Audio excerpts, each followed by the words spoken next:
200 টাকা দিয়ে তারা কি করে বাইকে ঘুরে ঘুরে স্লোগান দেয়, দেয় কি দেয় না? দেয়। কিন্তু নেতার ছেলে কখনো স্লোগান দিতে মাঠে নামে না। উনি নিজের ছেলেরে বিদেশে পাঠায়া পড়ালেখার মধ্যে লাগাই দিচ্ছে। আর আপনার ছেলেকে মাঠে নামায়া আপনার জীবনটা নষ্ট করে দিচ্ছে। কথা কি মিলে? আপনি জীবনে কিছু করতে পারবেন? জেলে গেলে নেতার নাই, ওই ঘরের মা বাপটা জেলখানার দরজায় দাঁড়িয়ে কান্নাকাটি করে। এই ছাড়া আর কিছু আছে?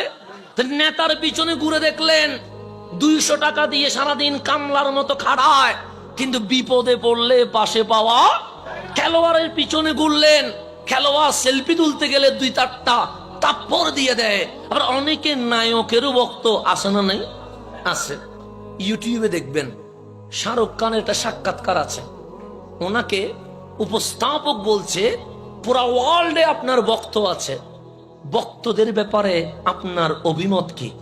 তুমি হাসি দিয়ে বলছে, আমি খুবই ব্যস্ত মানুষ, আমাকে সিনেমার ডায়লগ গুলো চর্চা করতে হয়, খাওয়া দাওয়ার মধ্যে লিমিট করতে হয়, জিম করতে হয়, ড্রেস আপ করতে হয়, আমি খুবই ব্যস্ত।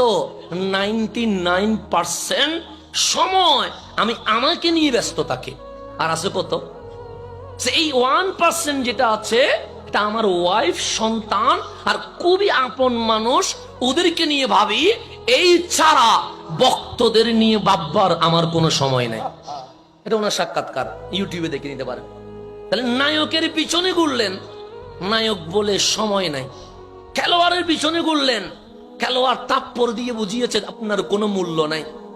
নেতার পিছনে ঘুরলেন, নেতা আপনাকে প্রয়োজনে ইউজ করেছে, তারপর পদ পাওয়ার পর আপনাকে ভুলে গেছে। হয় কি হয় না? তো আমার আল্লাহ কোরআনে বলছে, যুব সমাজ, তোমাদের তারুণ্য যৌবনের যে শক্তি, জন্ম নিয়েছো দুর্বল হয়ে, মুরব্বী হলে আবার দুর্বল হয়ে যাবা। মাঝখানে সোনালি টাইমটা অন্য কেউ যেন নিয়ে তোমার যৌবনকে নষ্ট করে না দেয়। আমি আল্লাহ বলছি, খেলোয়াড় নয়, নায়ক নয়, নেতা নয়, ওয়ালামু আন্না ফীকুম রাসূলুল্লাহ, আমি আল্লাহ তোমাদের মাঝে রহমাতুল লিল আলামিনকে দিয়ে দিয়েছি। সবাই নিজেকে নিয়ে ভাবে, আমার নবী তোমাদেরকে নিয়ে ভাবে।